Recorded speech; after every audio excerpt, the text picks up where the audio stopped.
here. So we all know that there's new disasters and threats for school districts lurking all the time. And one of the biggest factors that we've seen is when we have alignment in the organization.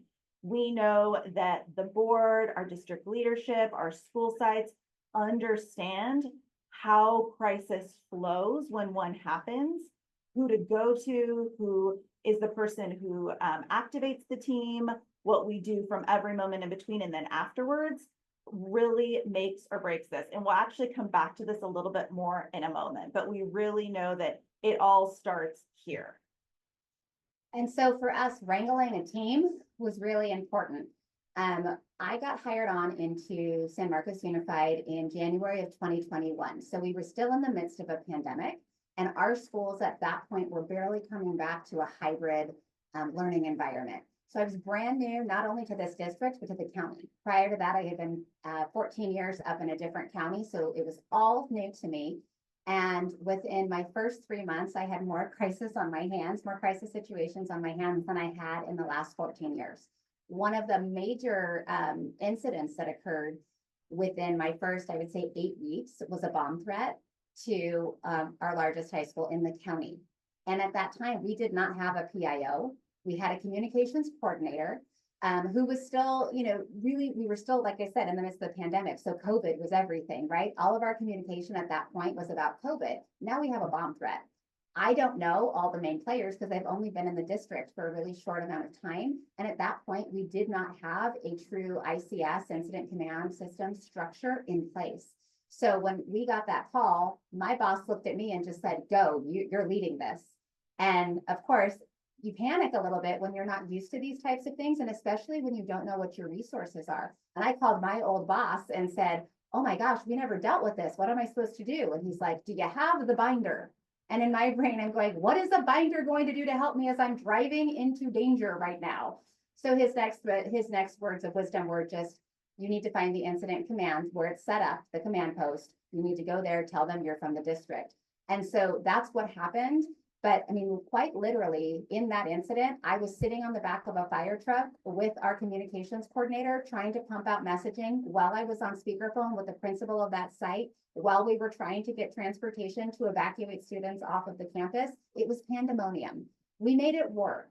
But thankfully, when we looked at the team, or when we looked at the structure that was in place, a new superintendent came in right after, about 6 months after I did. And he had had some experience with different structures, and then he's full of wisdom, knew he needed a PIO, and Amy came on shortly after that. A critical person on our team that was hired on shortly after was our risk management director, who also had previous experience in crisis. And so as these people started to come into the district and start to see kind of how things were unfolding, we started to piecemeal this team together. And then we realized very quickly that we needed an EOC, an Emergency Operations Command. And then that is kind of how, just with new people coming in, new experiences coming in, all of us working together, what you will see unfold through these next few slides is really what we now have in place, and it's continued to be refined. And now it's really working for us. So before 2021, San Marcos Unified definitely had this, we were known for shooting from the hip. Principals definitely handled their own crises. So it was basically just whoever the principal was at the site, they decided how they were going to handle things. And so things varied, very different site to site. And then sometimes they would notify district office staff, sometimes they wouldn't. San Marcos Unified used to be very, very small, and so that worked. But since it's grown and it has over 20 different schools with 19,000 students, we needed very clear systems and structures that were district-wide. So that is why, as an EOC, we came together and really started formalizing all of these processes. So we sort of quickly outgrew this I'm the sheriff of my own town kind of principle at their school site approach, and knew we needed to have a more centralized, formal way to handle crises. So that brings us to the incident command system. So I know many of you are familiar with ICS, incident command system. I'm just going to take a quick second for those who may not have heard of this before. So ICS, or Incident Command System, it has been created and it's managed by FEMA. It was born out of 9/11. So when 9/11 happened and mutual aid was getting dispatched from different jurisdictions, we realized in that moment that everyone handled crises differently in this country. Different organizations, jurisdictions, all did it different. They had a different way to assemble. A different person was in charge. They had a different emergency language that they spoke during crisis. So after that, FEMA took over and we created ICS. And this is the structure that every public agency, first responder uses. So as Christy mentioned, I come from a county government background. We live and breathe ICS. We do all of our trainings off of ICS. We have regional quarterly trainings at the EOC, Incident Command Center. And I noticed throughout the years that as different organizations came on board, cities, counties, state agencies were super well versed with ICS. Of course, all your law enforcement first response partners were. And the people that seemed to be the least well versed were school districts and school district personnel.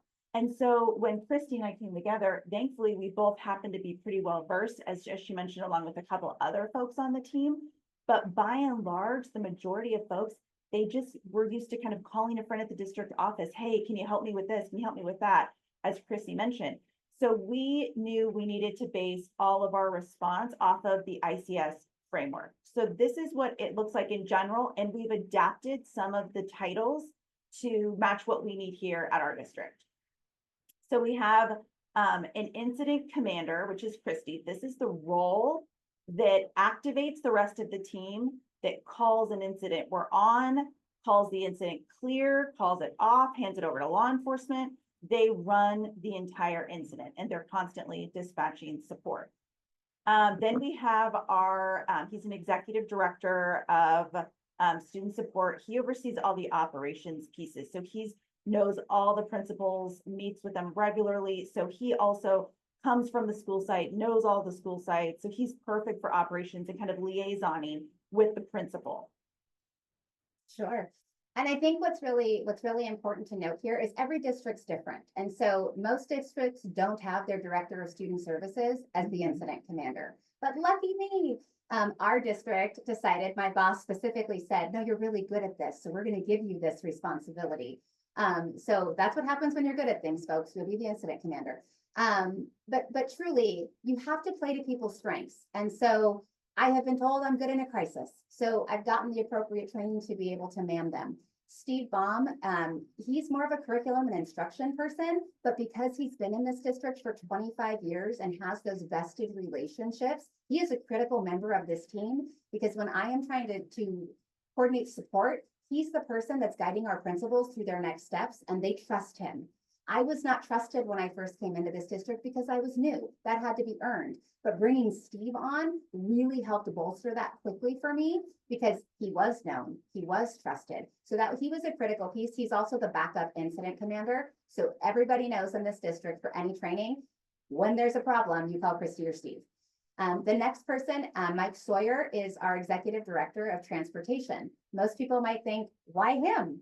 He has been a huge asset to our team, not only because when we have to evacuate campuses or when those types of situations arise, he gets the buses there immediately and he's fantastic, but also because he too, born and raised in this district, he's also a member of our county EOC. So he brings in county level knowledge that most of us wouldn't get, because he has eyes and ears on what's going on at the county level.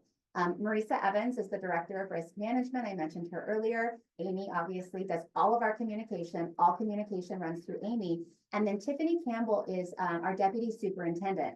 Typically, you wouldn't have the deputy superintendent on your EOC, but we have found that this executive leadership liaison, which we kind of made up, really has helped us, because in the midst of a crisis, and you all know this, you're getting calls from your cabinet members. You're getting calls from board members. Everybody wants to know what's going on. Everybody wants to know what we're going to do. And that is really difficult if you're trying to command an incident, if you're trying to get all the communication ready for that incident. So Tiffany's position is to communicate with them. She is the liaison with our cabinet. She is the liaison with our Board of Education. She is the one who calls them. All questions from them go to her. Has really taken so much stress off of the rest of the team so we can actually manage the incident and manage whatever crisis we're dealing with. And she can handle the other sides of it that may be more political. And as Christy mentioned, it was really, we're so grateful that it was this mix, this team coming together of folks who with a ton of historical knowledge about the district, what has been done in the past, how this shift, like the different mindsets that we're going to need to be shifting to kind of go to a different structure. And then a mix of new folks with kind of a fresher way of seeing a situation and how we could come together as a team. And so this worked so well for us, assembling in this ICS-based structure. And then of course, like Christy mentioned, you know, in a typical structure, you may not have like an executive leadership liaison or a transportation person, but we knew that was going to be super critical for us. And then as Christy mentioned as well, I do all of the communications for our school sites when there is an incident. So whether we're having, we're assembling and a few of us are assembled and activated because we have something smaller scale going on, or we have something that, okay, we know this is going to hit the news any second, large scale going on. I'm writing them for everyone. And I want to get into a little bit about the why behind that next. So we're going to pause super quickly and we'll share a couple of the takeaways. So the first one, this was a different shift for us. Like we said before, it was a different way to come together and assemble. So we needed to let all of our leadership know. So our district leaders, principals, APs, directors, we've met with them numerous times and walked them through this presentation. We've even again just met a week or so ago when we had all of our newer folks, because every year you get a new, you know, a couple new faces, some new APs, some new principals, and we did this entire thing again. So it's really, really important when you have a system like this and you want folks to call Christy. If there's something wrong, call Chris. Like that just needs to be repeated. So we always do TTR, tell, retell, because you really can't overtell this enough. I know the first year we implemented it, a frustration point for Christy and I was like, why are they calling Mike directly for the transportation? Like they have to call the incident commander. And it was just a reminder to us that even though we presented it, we continually needed to tell, retell. And then as Christy mentioned, this is the structure, again, for all incidents, large or small, we activate this way. Not everyone may need to be activated, but it always starts with Christy. She activates the people that she deems appropriate for whatever's going on, and she calls it off. And that's how it happens every time. And just an example of that, when we talk about large or small, an example that we even had last year, there was a car accident in front of one of our schools right before school opened. It was not involving any of our students. It was not involving any family members or staff, and there were no injuries, but it was blocking traffic. So that school site did call me. That's probably a more minor incident, but I immediately let Amy know because she's going to get messaging out to all of the families that are now driving down those roads to let them know there's going to be a delay, use an alternate route, and not just for that school, but for all the schools surrounding the area that may also use that major road. And so it's really helped us in terms of keeping everybody on the same page. And when Amy says she does all the communication, she really does. It may get sent out by the principal, letting folks know what's going on, but Amy is the one who has drafted and crafted all of the communication going out. So I know the communicators out there are probably thinking, oh my gosh, why do you do that for every single situation? So this is part of the why behind why we do it. So what folks receive from you from a messaging communication standpoint, when they receive it, how they receive it, the channel, the mechanism, really tells them at the end of the day how much they can trust you. You also being the school site, the district, right? So it really all trickles down. We have principals here that are really skilled messengers that are great. We have some not their strong suit. So we've also noticed when it's in a situation like that, where it's a car accident, principals and APs have no shortage of things to do and places to be. If they could clone themselves 10 times over, they probably would. So their best place in a crisis is not behind their desk or on the app trying to bang out a message. We've also seen that go pretty awry here between what people say or don't say. Actually, I have a story I would share with you all from personal experiences, for experience as a parent. So this was super quick sidebar. So my son's graduated from high school now, but back when he was just starting middle school, it was, you go from the little kid elementary campus to like the big kid middle school campus. I'm a mom. This is a big deal for me. And so very early on in the school year, he comes to us and says, but we talked about our day. Hey, how was your day? Oh my gosh, mom, it was great. We went on lockdown today. And I'm thinking, oh, wow. Okay, this is kind of scary. Like my heart starts to race a little bit. I have not heard anything yet from anybody about any lockdown. Yeah, I went on lockdown today. I'm like, oh, okay, tell me, how did it go? What happened? Yeah, well, and then he proceeds to tell me a story that he heard from a friend, which was there was a student who had climbed on top of all the lockers and was like running back and forth on the lockers. And I'm thinking, okay, this is like, are you okay? How was it? Yeah, it was fine. We just kept doing our work throughout the day. Great. He seems good. Wonderful. And I'm thinking to myself in the back of my mind, okay, I'm sure I'm going to get a message from the principal like anytime now. The night goes on, we do dinner. Okay, I'm checking my email one last time before I call it a night and hit the sack for bed. And I finally get an email from the principal. And the email is something like, good evening, families. I want to let you know we went on lockdown today. All students and staff remain safe. We lifted the lockdown. Have a great evening. And I remember how I felt as a parent, new middle school parent, when I got that. And I was actually started to get frustrated and angry inside because it felt like you were withholding information from me because I already got the full scoop about what happened from my kid. And he told me the truth. He told me so-and-so was running on the lockers. He told me that they locked down and they were fine and they kept working and all. So I had this feeling of like, you're not being transparent with me. And I remember that I had that feeling. And so I bring that experience as a parent with me when I do all of the messaging. We also know the other side of that coin as a school communicator, we're very often bound by FERPA, right? And sometimes HIPAA with what we can say about what happens. Student privacy is a really big deal, but there's usually more that you can say than what was said to me, right? We can give something about, there was a student behavior issue. We had, right? Like there's different ways to craft it. So parents go, oh, okay, I got it. My kid's story was right. I can read between the lines. Like, cool, we're all good. But I did not feel that way. So that's one of the lessons that I learned is it's super important to be as transparent as possible with what happens without divulging, private information. That's really the key reason is about building trust. We had a really rough spell in this district before I got here, before Christy got here with the pandemic. There was a lot of feeling of lack of trust from our families with the district. We are in a new day, we have new leaders, but we're really working. It takes a while, as we all know, to build that trust, right? Transparency over time builds trust. And so every time we send a message from us, the principal, to our families, we're taking the opportunity to build trust.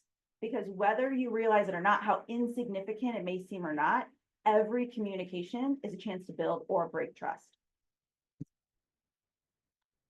So this is a little bit about our communication prioritization. Okay, so I have the message. We know what's going on. It's ready to go. Who gets it first? I don't know if this is like this in your district, but who gets it first is a super big deal here. So as we mentioned, I craft all the message for the incidents. We also know in the small things, it's a chance for us to kind of work out the kinks, like, ooh, that could have been faster, that could have been better. Sorry, my screen just went out. And then I said it before, but the best place for your principal when they're trying to man an incident like a traffic accident and you're trying to get people in or a bomb threat or whatever it may be, their best spot is out with families, with their staff, leading the incident, leading the campus, not behind their desk trying to write a message. And we all know that everyone in the EOC, we all have big jobs and we are all inundated. But when there's some type of crisis, we stop what we're doing. Christy and I have walked out of meetings and we've all come together and addressed something that's happening in real time. And I would add, I was actually supposed to be at the county office for an expulsion appeal in front of the county board, and we had a threat. And I had to call down to the county office and say, I'm not going to make it because I have to be here for this incident. And so when we say we drop everything, we truly drop everything because we know how important this is. And just to echo what Amy was saying about when we handle the small things, we work out the kinks.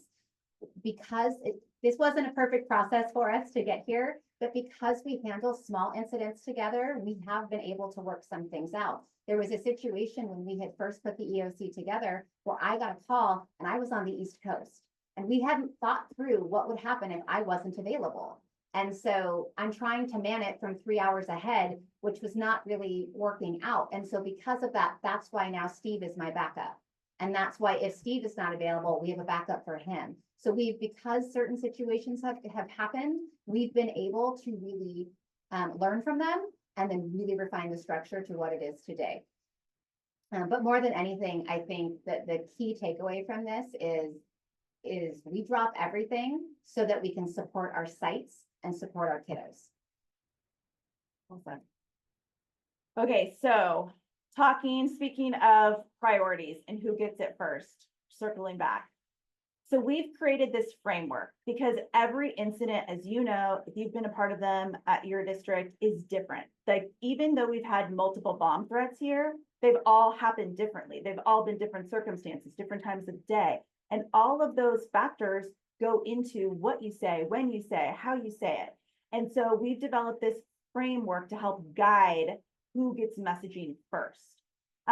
So the first part of this is the level one, directly affected. So if there's something going down, we'll take the incident of like a bomb threat, right? A bigger scale incident. We have said as a team, the people who come first, they are the priority, are the people whose site who are directly affected. So if you're a staff member, if you're a student, if you're a parent of a student and your site is on lockdown because of some type of threat, you will get all our bandwidth. You will get all our messaging until we feel like we have a handle on the situation, and then we can move on and share it with other groups. If you're also a person responding to the incident, so that's where Tiffany on our team, our executive liaison, really helps us, because then she's feeding information to the superintendent, who's feeding it to the board. HR is letting our association presidents know what's going on. So that is who gets it first, and quite honestly, who deserves it first. And I always tell people, if it was your kid at that school site and they were on lockdown because of some type of bomb threat or major emergency, you wouldn't want it any other way.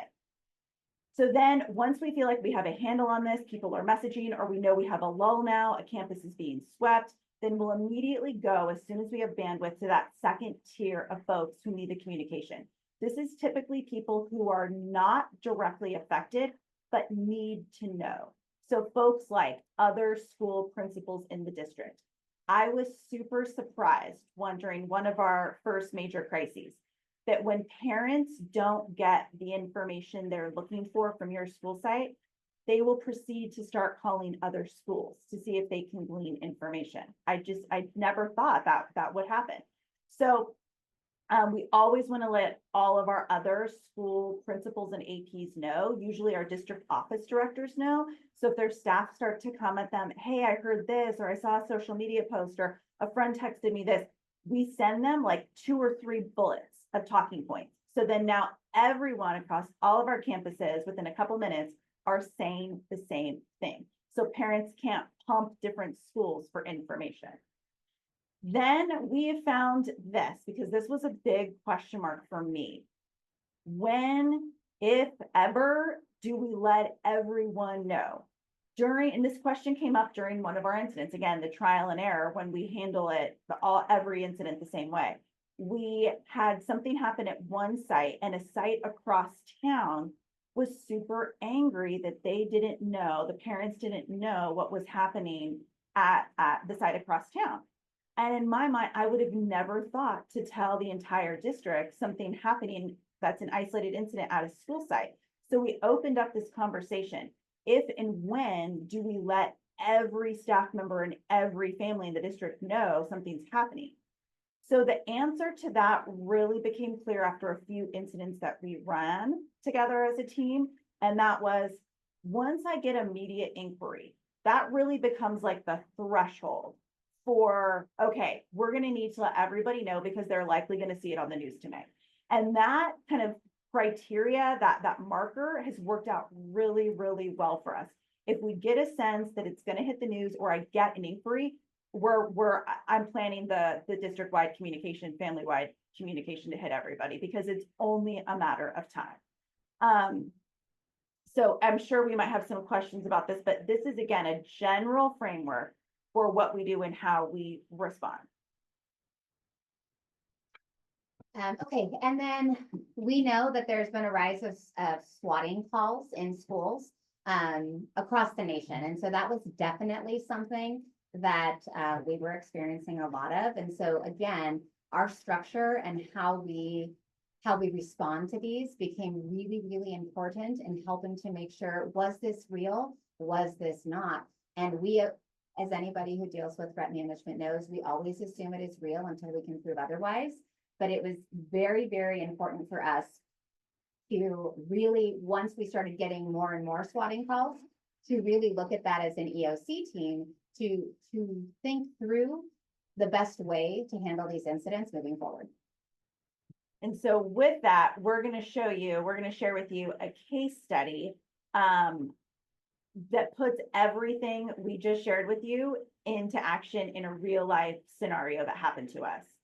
So this happened last school year. It was October 2023. And San Marcos High School. So San Marcos High School is in our district. It's also the largest high school in San Diego County. So we are, because it's the largest high school, it is targeted for a lot of different threats, hoax, pranks, etc. So do you want to tee up what happened that morning? How we were all yes. So how can I forget? So it was just a beautiful regular morning, and I walked in, and actually one of my colleagues who had a child going to that school came over and said, I think something's going on. And at that time, I got a phone call from an assistant principal saying, hey, we have a voicemail telling us that somebody is coming to attack the campus. I immediately call Steve Baum, who is my second in command. And so we have our triage of who we contact and how we handle things. I call Amy. She's always my first or second call, who was sick in bed. So I had no idea Amy was out, and she was really, really ill. But from her bed, being sick, she's ready to handle this incident. We then call Marisa, who is in charge of our reunification anytime we have an incident, who was also out ill and unable to get out of bed, but says, I will start handling things from my end. And then we call Mikey, who's from transportation, in case we're going to need to evacuate the kiddos, who was sitting in an airport and said, oh, I forgot to let you guys know. So everybody that needed to be here, of all the people that needed to be here, only 2 of us were here. Tiffany was at a conference. And so that was a huge, huge learning, a time of learning for us in terms of how we did things. But even with all of that going on, because we had been through so many of these situations that were smaller in scale, we were able to do everything according to our typical protocols and procedures, even with 2 people out sick, 1 at an airport and 1 at a conference. So this is what happened. And the other piece of that is when Christy started briefing me that morning, and I pulled out my laptop and I'm listening to what she's saying. She's saying, like, we are closing the gates right now. We're not letting any other students on our campus. And I'm just trying to type as fast as I can what she's saying. And as she's on the phone, like, we get all of our communications approved before it goes out, and everyone knows to check their text, check their phone. Like the clock is on when we need to send a communication out. And it was just Christy and I, and we're saying we need to get this out ASAP so we can stop people from going on campus. They can turn around when they get the notification. Thankfully, we had just launched a couple months earlier at the start of the new school year, Parent Square. And this is not an advertisement for them. I'm not paid to say this, but we had a very clunky, old-fashioned system before we got on with Parent Square, which allowed us to send things. It's real time. It's an instant notification that goes to a text, an app push, an email, a phone call, everything all at once. That was a game changer for us in this, when speed is everything when it comes to a situation like a lockdown. So we want to walk you through what that communication looked like. So as Christy is getting off the phone, I went back later and I timestamped our conversation. I was typing it out. I said, okay, Christy, this is what I'm going to say. And it was super quick and it was super tight. And I get off my phone, I send what we talked about. So the lockdown happened at 8:13 and that first initial alert went out at 8:14. So we were able to tell, again, that first tier of folks, San Marcos High School staff and families, that, hey, super short and tight. We are on a lockdown right now. If you're on your way, you're not going to be allowed on campus. More information is coming. And then as Christy's on the phone, and I know many of you know this who've been in crisis, but the phone calls and the information is flying so fast, it feels like your head's spinning and you are just trying to think of the next thing you need to say. So about 10 or so minutes later, we had our second one coming out, telling folks why we're on lockdown, because that's the immediate next question. And we let them know it was a phone call threat. And we specifically messaged phone call threat because seeing the word bomb in a text message when I know my kids at that campus it incite so much more panic. This already did the job enough. We did not want to put the word bomb in there. So, and then we immediately proceeded letting them know what we were doing. So law enforcement is already on scene. They're conducting a sweep. And then again, we'll keep you updated. And this cadence continued throughout the morning. I knew at that moment when I got off the phone with Christy, my everything in, the bells and whistles, my spidey sense, this is going to be big today. This is going to be our day and likely our weekend and our week next week. And it was. So after I got those initial ones out, we immediately let our school admin know, all of our APs and our principals, our district office directors. And then I knew, and we talked about it very briefly, and we had a super quick conversation. We are going to need to let the district at large know that this is happening today. Word spreads too fast in this community. So we did, and we sent that at 9:09, just in time for our first media inquiry at 9:17. So we knew that media threshold again was, and I knew it was going to happen. It was a matter of time before they were going to get on this as a story. So our families and staff knew before the story ever aired. So then, as we all know, that cycle continues, right? Oh my gosh, they're on lockdown, and that's a cycle. And then the next thing, there's the sweep is over. That's another one. And then every time there's a break in the story, lockdown lifted. You keep repeating, right? And so we also mirrored on our social media what we were telling families, because we knew this was going to be something that wasn't just going to be of interest to our families, but the community at large. People here in this community, they want to know.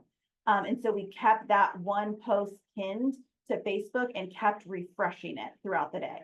The other thing that's really important about ICS, how an incident flows, once law enforcement takes command of the scene, we are no longer in command. We are not the primary messengers. They are the primary messengers out to the community at large, the media. We still are for our families. So our district staff and families, we still are. But then when it comes to social media and working with our local media, we now are sharing what they have to say because they are the primary messenger now. They are in command.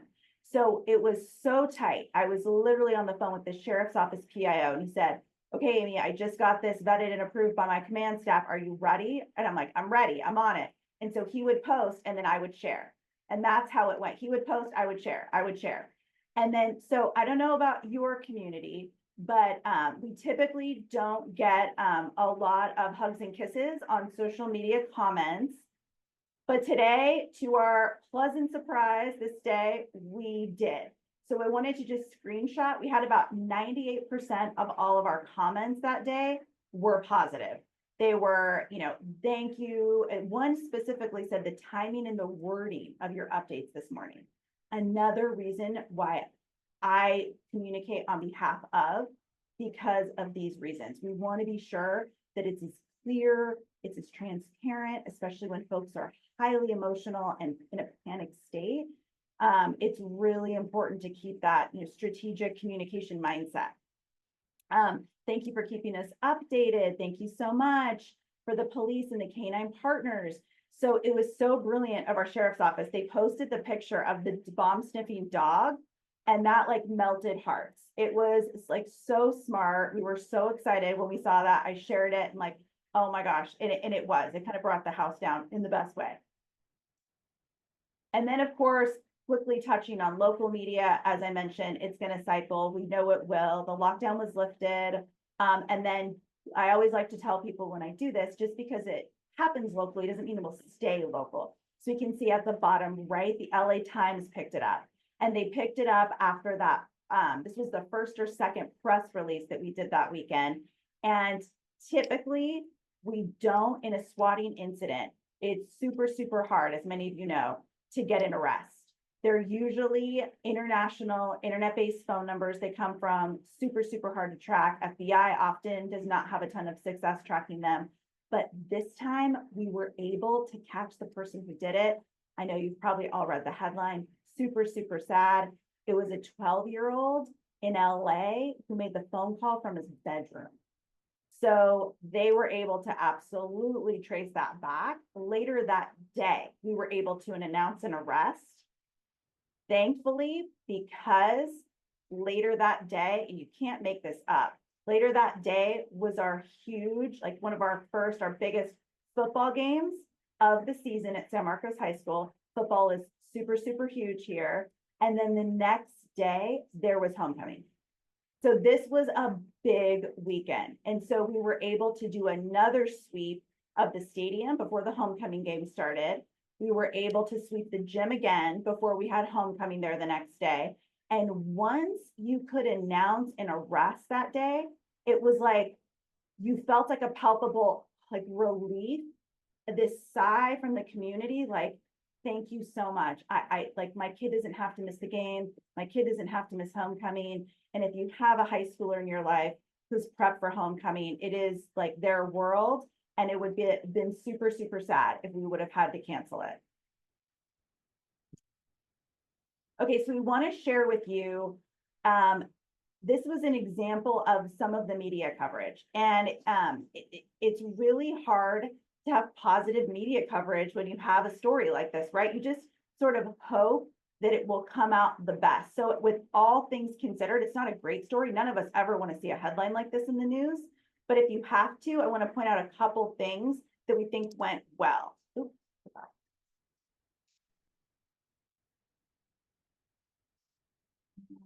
sorry, one sec.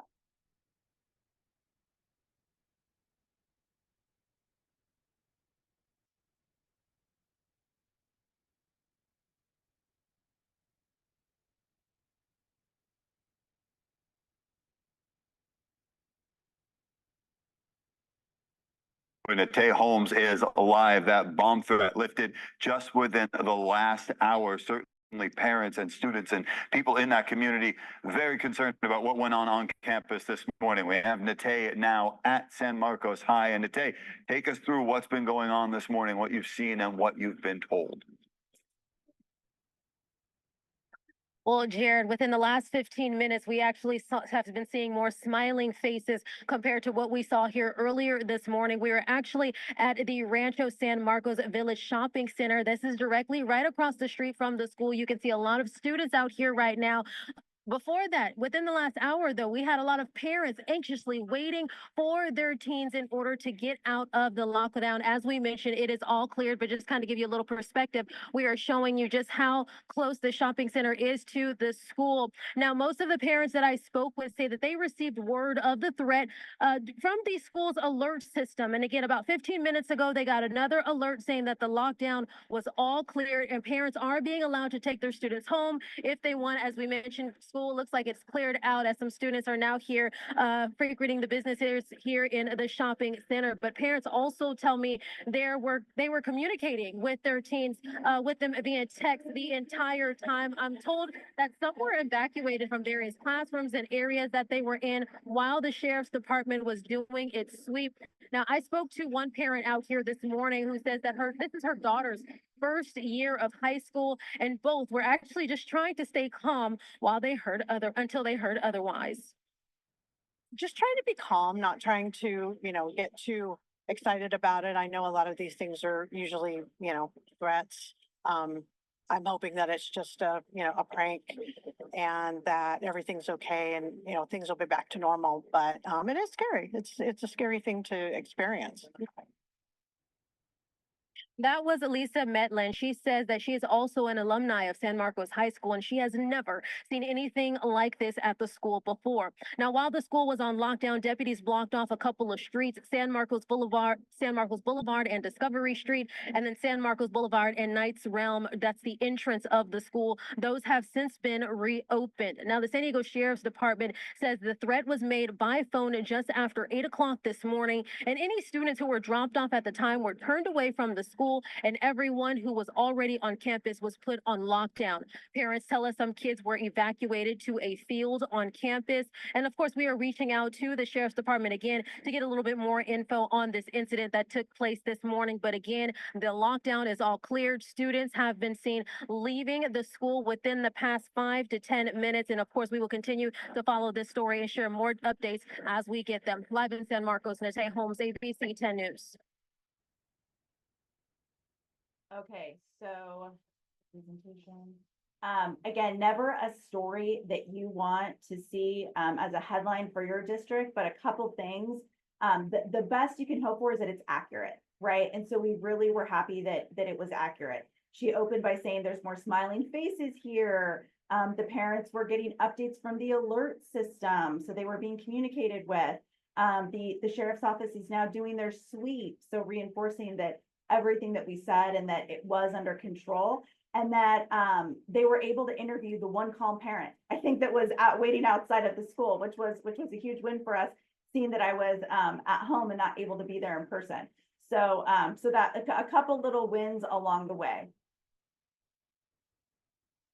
So to kind of wrap up this section, one of the things that's, again, I can't reiterate enough, is sticking to the communications priorities, that framework that we shared, the most affected first, then moving through those who needs to know next, and then ultimately being coordinated on who speaks with the media. We have super close relationship with our sheriff's office deputies here, so that was really, really helpful. And then who speaks on camera. So it really depends on the type of crisis. I wasn't able to be there. I probably would have tried to address the media myself.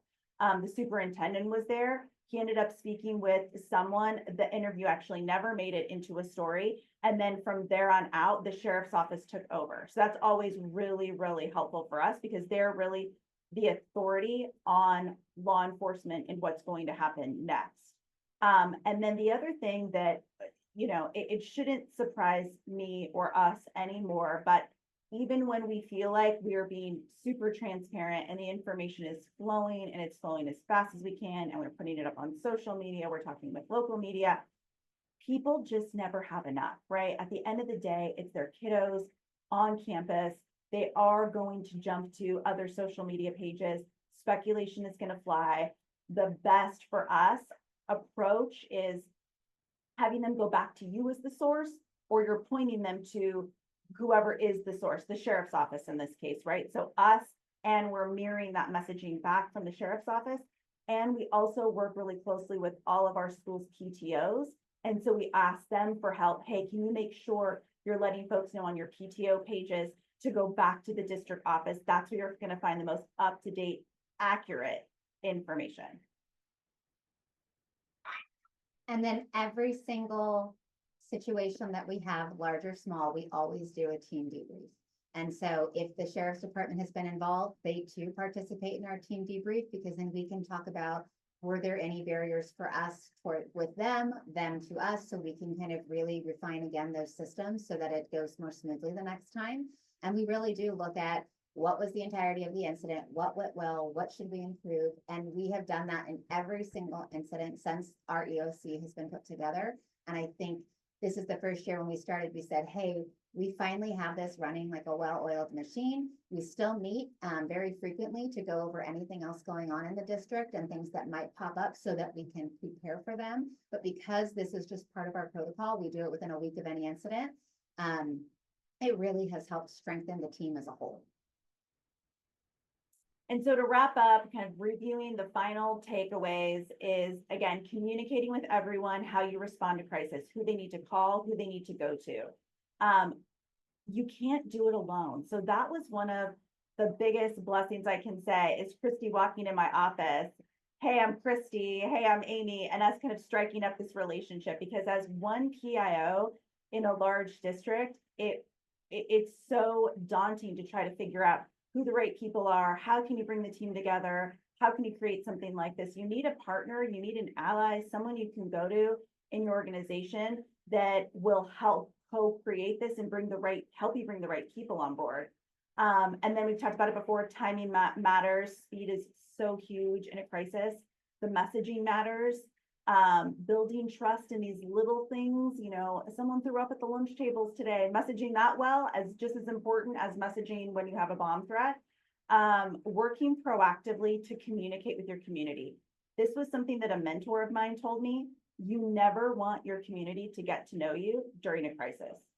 That's another reason that a PIO's role is so important because we're continually proactively communicating the positive, proactively communicating things that are happening throughout the district. So when something like this happens, you've been building that positive news, you've been building those, opening up those communication channels, and now they're ready in a position to trust what you're going to say as the crisis is unfolding.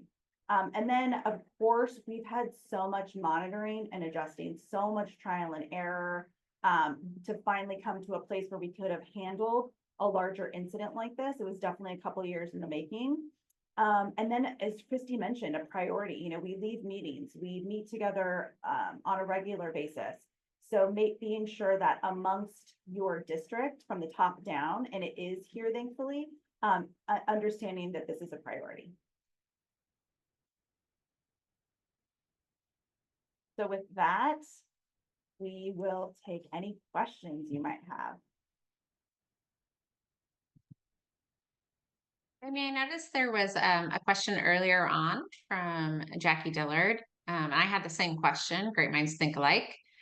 When you showed that amazing graphic of the 3 different levels of who gets to hear when, we're wondering if you also share that framework with your public so that folks know what to expect and maybe, their expectations or even with what you're providing, even though we know not everybody can be pleased. Yeah, no, that's a great question. One that we're actually is still ongoing in our emergency operations team because there's a little bit of a divide. Some people think this is amazing. Let's tell people how we respond. Other people are very wary about what people will think, how they will respond if they know this is how we respond. So I'm kind of working on some kind of pared down version that might be a little easier to understand because we're still a little bit concerned that there could be, well, why not just tell everybody right away? And we know as communications professionals, especially in schools and in school climate today, one, we are constantly working day in, day out to build a positive reputation for our brand and for our district. We're also balancing that with really great transparency about what's happening. And this really falls into kind of a gray area. So we're actually still working through that right now amongst our own team. Makes sense. One other question I saw in here is about if there's a difference between, say, the things that you talked about were definitely student-oriented crises, but sometimes we have these PR crises or reputation management crises. Would you handle this the same way, or how do you modify it for that? Yeah, really by and large, we do handle it the same way. And again, it always depends on the situation, the type of crises. So I'll share that we had a crisis that was a personnel issue about a year and a half ago. And it was extremely confidential. But we, as best we could, being mindful of the confidentiality, we did use this structure and made sure the folks who were essential to knowing a heads up and what was going to happen. Obviously, I'm very in the loop and working with legal on in that particular incident because it is a personnel issue. And there's so many laws around it and there's so much confidentiality around it. But as a whole, it really did work that way. And then again, being flexible with the structure, what works for this particular incident and what is not appropriate for this incident. Makes sense. Any other questions from folks in the audience today? Kelly mentioned that she was at your session at the conference and came back again to get a second helping. And I can see why. This is really, really valuable. And it is a question that comes up almost every time we talk about crisis communication is, what framework do you have? What process do you have? And everybody's always just trying to get that exact right balance. And it feels to me like it's constantly evolving, right? Especially in terms of the amount of time that we have to respond to things and what the expectations are of the public. So thank you guys for making it a little bit more clear for everybody that was able to attend today. One more thing before we send you off, we've got a few more minutes. I wanted to preview some things going on at CalSPRA. If you weren't aware, we have the call for presenters is open much earlier than normal, so you may have not had that on your radar. And if you want to come and share a case study like Amy and Christy did, or talk about something that's gone on, by the way, it doesn't have to be a successful case study. Sometimes we learn even more, right, when something goes wrong. So keep that in mind. And if you're a little bit nervous about it, don't worry. We're going to have an office hour on August 30th. And so we'll just be hanging out for an hour. Anybody who wants to come by and talk to us, I have this idea, or I want to present on this, or what, even if you have an outline, we will review it for you. Your CalSPRA leadership team, we're always excited to get new speakers because we learn so much from lots and lots of different voices out there. We have 2 more webinars coming up within the next month.